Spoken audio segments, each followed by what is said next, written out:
오늘도 지푸라기 연구소에는 사연이 도착했습니다. 바로 읽어보도록 하겠습니다. 안녕하세요, 신 박사님. 저는 나이 38살 먹고 방향을 상실한 이혼녀입니다.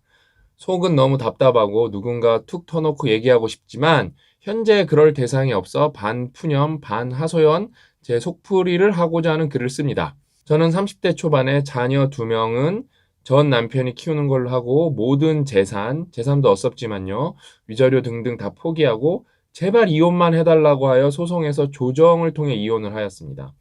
그 후 지방을 내려와 요식업 쪽에서 근무하며 좀 더 많은 급여를 받기 위해 열심히 일을 하였고 매니저 점장 등을 지내며 받은 돈으로 정해진 양육비를 보내고 나머지는 제 미래보다는 현실을 위해 사용을 많이 하였습니다.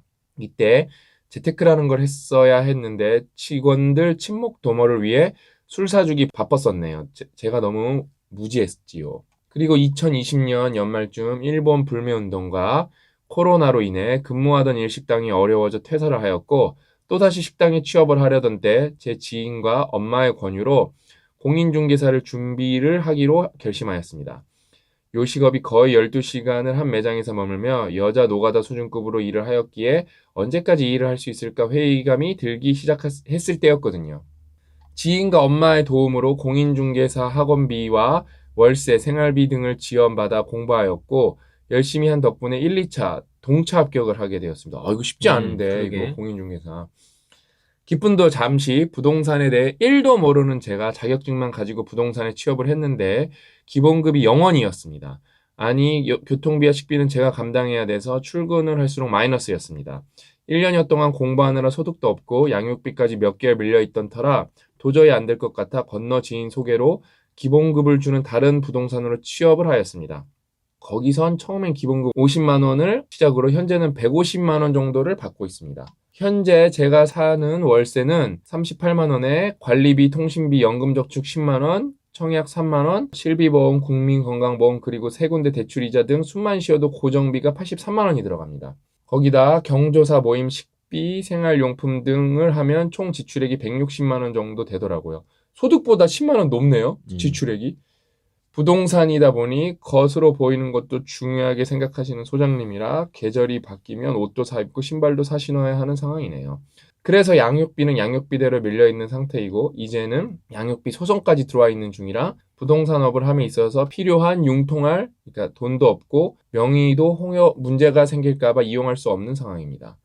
부동산업은 4대 보험도 되지 않아 대출도 불가능해서 종신보험 약관 대출되는 거 받아서 생활하고 비상금 대출 300만 원 가능해서 그거 받아 양육비로 보냈습니다. 청약통장에 600만 원이 있어야 큰 평수를 넣을 수 있대서 지인에게 돈 빌려 통장에 넣은 다음 다시 그만큼의 액수를 청약통장으로 대출을 받아 지인에게 갚아줬습니다. 제게 로또는 청약 당첨입니다. 제 목돈 재산은 현재 국민연금을 넣고 있지 않아 은행에 10만 원씩 넣고 있는 연금저축 200만 원이 전부입니다.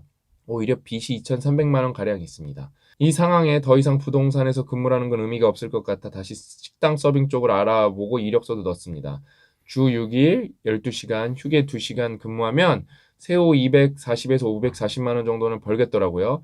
거기다 식비도 해결되고 유니폼도 입으면 되니 계절마다 옷, 신발 살 필요도 없고 2년 정도면 빚은 다 갚고 양육비도 밀리지 않을 수 있을 것 같았습니다.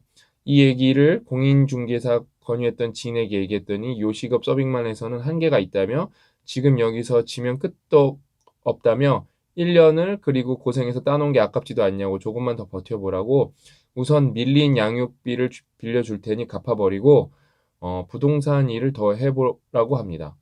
그래도 양육비도 빌려주셨네요, 음. 지인분이. 음. 하긴 그나마 제가 근무하는 동네에서 제가 어린 축에 속해서 터줏대간 소장님들이 아름아름 알려주시는 거지 나중에 40대가 된 부동산 생초보 직원을 달궈할 소장님들 안 계실 것 같아요. 그런데 부동산 하는 소장님을 보니 돈이 돈을 번다고 돈이 있어야 부동산 투자를 해가며 재산을 불릴 수 있을 것 같아 보이고 아무것도 없는 제게 너무 머나먼 얘기 같아 보였습니다. 그리고 공인중개사 자격증과 실무는 완전 다른 얘기였습니다. 모르니까 더 두렵고 내가 어떻게 남의 재산을 이런 생각에 피하고 싶었습니다. 전 조금이라도 젊을 때 무슨 일을 해서라도 시간을 갈아 넣어 돈을 벌어야겠다라고 생각하고 식당 여러 곳에 이력서를 넣었는데 지인은 제게 전월세 계약을 혼자서 해낼 수 있을 때까지만 버텨보라고 그리고 남은 시간 공부를 하며 자기 개발을 하라고 합니다. 부동산업도 주 6일 근무이지만 그나마 출퇴근 전후로 여유가 있는데 요식업은 육체 피로도가 높다 보니 자기 개발하기엔 정말 강한 정신력이 필요합니다. 살아오면서 이렇게 돈이 없어 힘든 적이 없었는데 당장 돈벌이가 더 중요하다는 입장인 저와 지금은 많이 힘들더라도 노후에 할 수 있는 일을 배우는 것이 더 중요하다는 지인 입장에서 어떻게 하는 것이 더 현명할지 하루하루가 고민과 걱정이 되어 이 일이 손에 잡히지가 않습니다. 일단 이력서 넣은 곳에 지원 취소를 해둔 상태인데 이게 맞는 건지 나는 과연 잘할 수 있을련지 이런 고민들은 그땐 그랬지 하고 웃어 넘길 수 있는 날이 오긴 할련지 박사님의 인생 선배님들의 고견을 부탁드리겠습니다. 1번 요식업, 2번 부동산. 이렇게 단답형으로 정답이 있는 삶이었으면 좋겠는데 삶은 참 쉽지가 않은 것 같습니다. 그렇죠? 삶은 참 쉽지가 않죠. 그래서 또 쉽지가 않기 때문에 여러분이 뭔가를 노력하시고 성취하셨을 때 또 뭔가 깨닫는 것도 크고 느끼는 것도 크죠. 일단은 이렇게 쭉 봤을 때 그냥 본인이 결국에는 선택할 문제인 것 같아요. 뭐 이렇게 뭐라 그럴까 확연하게 제3자가 봤을 때 막 차이가 많이 나갔고 야 그거는 당연히 말 그대로 뭐 요식업이지 부동산이 차기가 제가 이렇게 봐도 애매한 것 같아요. 근데 이제 저는 만약에 똑같은 상황이라면 저는 어떻게 했을까? 그거를 생각을 해봤을 때 일단은 선택 전에 줄여가야 될 것들이 있거든요. 선택은 그대로 냅두고 그 전에 이제 불필요한 것들을 조금씩 줄여나가기 시작하면은 예를 들어 여기서 아까 어디 뭐라 그랬더라? 뭐 옷을 갈아입어야 된다 그랬는데 그러니까 이제 부동산업을 하려면 여기 있다. 부동산이다 보니 겉으로 보이는 것도 중요하게 생각하시는 소장님이라 계절이 바뀌면 옷도 사 입고 신발도 사 신어야 하는 상황이네요. 이거는 안 그래도 될 것 같아요. 항상 이거는 착각이에요, 착각. 그러니까 깔끔하게만 입으면 되지. 그 다음에 그 소장님한테 내가 지금 뭐 상황이 내가 이혼을 해서 양육비도 보내야 되고 빚도 2,400만 원이고 그러니까 받는 게 150인데 지금 160을 써야 돼서 뭐냐 그거 살 수가 없다. 이렇게 해서 이거는 이게 뭐냐면은 이 사람이 소장이 직접 이렇게 시킨 적이 없을 확률이 높은데 본인이 자기가 그렇게 프레임을 만들어서 그렇게 나가지 않아야 될 돈을 쓰는 거예요. 일단 이런 거부터 작은 거 왜냐면 지금 돈이 워낙 없기 때문에 작은 거부터 줄여나가야 되거든요. 그 다음에 아까 숨만 쉬어도 고정비가 83만 원이라 그랬는데 그다음에 이제 기본급이 이제 150만 원 정도 받고 있고 그랬는데 거기다가 경조사, 모임, 식비, 생활용품 등을 하면 지출액이 160만 원 정도 됩니다. 이것도 저는 좀 잘 따져봐야 될 것 같아요. 왜냐면 지금 엄청 아껴야 되고 지금 예를 들어 만약에 부동산을 할 거라면은 올인을 해야 되기 때문에 부동산 사무실에 있고 공부하는 게 다고 예? 지금은 뭐 모임 그러니까 이분이 아까 그 옛날에 식당에서 매니저 할 때도 뭐 직원들 술 사주느라고 돈을 못 모았다 그랬잖아요. 그러니까 안 써도 되는 돈을 쓰시는 것 같거든요, 제가 볼 때. 그 다음에 지금은 칼같이 뭔가에 부동산에 대해서 잘 모르신다면서요.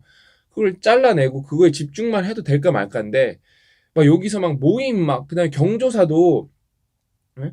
그다음에 여기서는, 그냥 지금 막 돈을 막 이렇게 뭐 축의금, 조의금 이런 거 주는 게 중요한 게 아니라, 내 코가 석자인데, 내 코가 석자인데, 예를 들어 지금은 조금만 내고 정말 안 냈으면 어쩔 수 없이 못 내고 그다음에 못 간다고 하고 그다음에 솔직하게 말하는 거예요. 내가 지금 돈이 너무 없어서 나중에 돈 생기면은 축의금 뭐 그 조의금 꼭 드릴 테다. 그다음에 위로하고 축하하고 그거에 대해서 너무너무 미안하고 내가 반드시 꼭 주겠다고 이렇게 말하는데 거기다 대고 이 새끼 뭐 내 거 축의금도 안 주고 그런 사람 있을까? 별로 없다고 생각해 저는요. 그냥 그런 식으로 하면 벌써 내가 볼 때 50만 원 숨통 생길 것 같거든요. 진짜로. 83만 원이니까 50만 원은 좀 그렇고 30만 원은 생길 것 같거든요. 그래서 아무튼 그렇게 해서 일단은 선택을 하기 전에 지금 내가 갖고 있는 상황에서 불필요한 것들은 다 이렇게 쳐낸다. 그러면서도 저 같으면 어떻게 할 거냐? 그냥 저 같으면은 식당에 취직할 것 같아요. 저 같으면은. 그래서 어떻게 하냐? 지금은 이분은 되게 열심히 사셔야 되는 상황이에요. 왜냐면 빚도 있죠. 그 다음에 지금 가진 건 없죠. 그 다음에 뭔가 초보의 단계죠. 이때는 어쩔 수가 없어요. 남들 쉴 때 나도 쉴 수는 없어요. 이때는. 정말 뭔가 열심히 해야 미래가 보이는 상황이거든요. 지금 내가 돈이 중요한 게 아니라 기울기를 만들어야 되는 상황이에요. 그래서 아까 딱 봐도 저는 이런 사연을 너무 많이 봤기 때문에 이해가 돼요. 12시간 그거 일을 하면 얼마나 힘들겠어요. 하루에 12시간을 일을 하면은, 그쵸? 12시간 일을 해도, 그래도 12시간 일을 해도 자는 시간 8시간 하면은 20시간이잖아요. 그쵸? 그래도 4시간 남거든요. 그 다음에 그 12시간 안에 휴게 시간도 2시간 아까 포함되어 있다고 그랬어요. 그러니까 10시간 일하시는 거예요. 그냥 그때는 진짜 엄청 잘 쉬어야 되고, 나머지 4시간은 저는 진짜 뭘 할 거냐? 부동산 공부만 할 것 같아요. 그래서 일단은 빚 다 갚고 안정화된 다음에 아까 그랬잖아요. 본인이 어? 그거 그 그거 뭐냐? 나는 지금 경험이 없어서 자격증만 있지 실무는 다르다. 요즘에 여러분 유튜브에 온갖 부동산 전문가들이 유튜브 떡상을 노리고 모든 정보를 공개하기 때문에 그 다음에 조금만 이제 관심 있게 찾아보면 알고리즘으로 추천이 뜨거든요. 안 유명한데 고수분들이 있어요. 실제로는 많이 아는데 고수분들이 있는데 그분들도 자기 잘 되고 싶어서 별의별 걸 다 공유할 거예요, 진짜.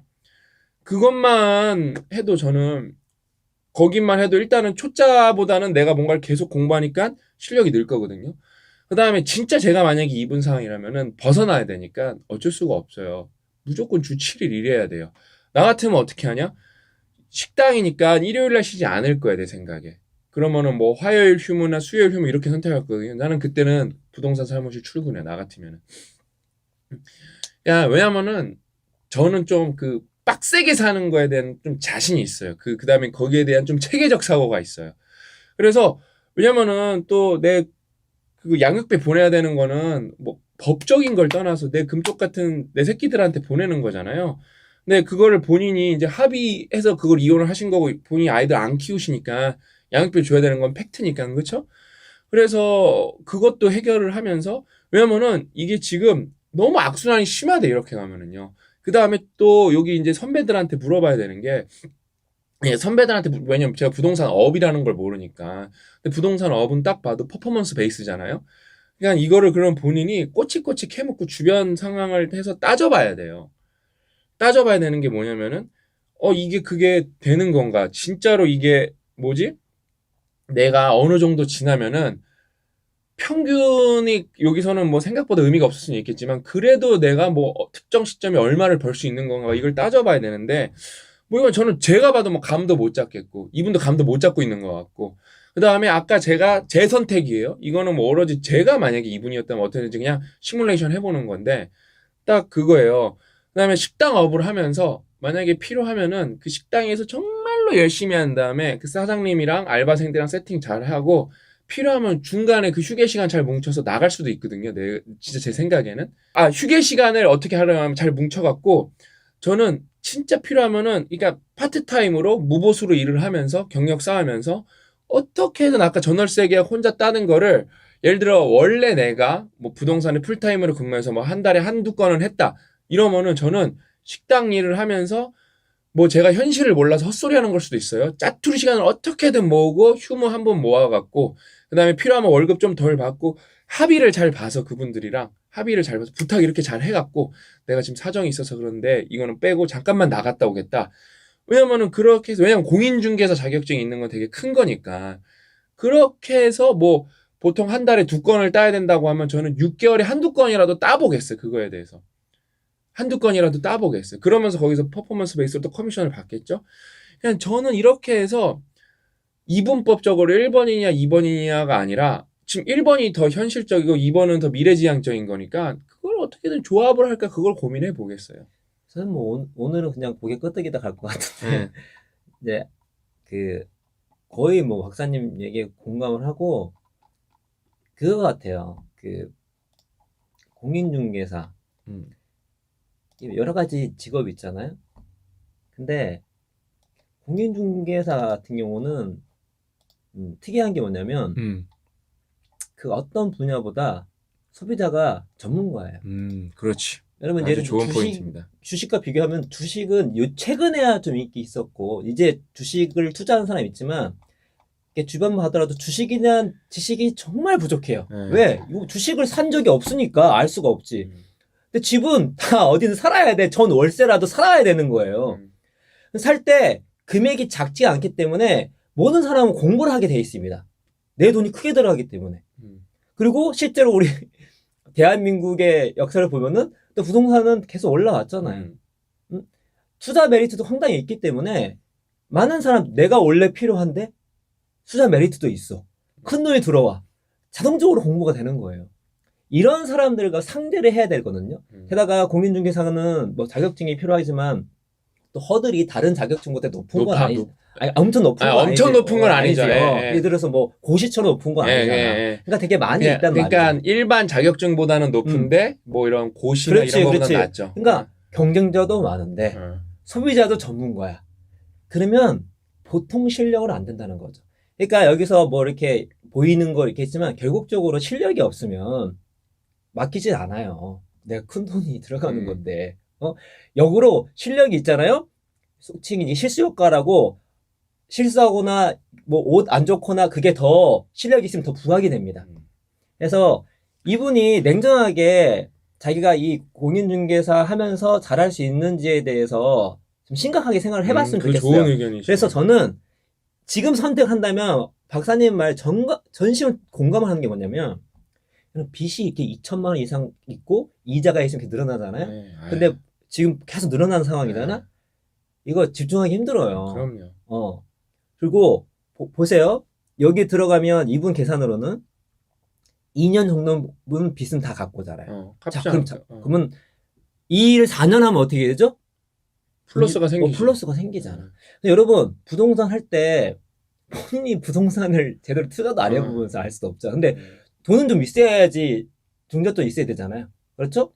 역으로 박사 말씀하신 것처럼 이 일을 하면서 나머지 시간에 공부를 한달지 아니 사이드로 경험을 한달지 하면서 2년 동안 빚 갚고 빚만 갚아도 되게 이게 후련해지거든요.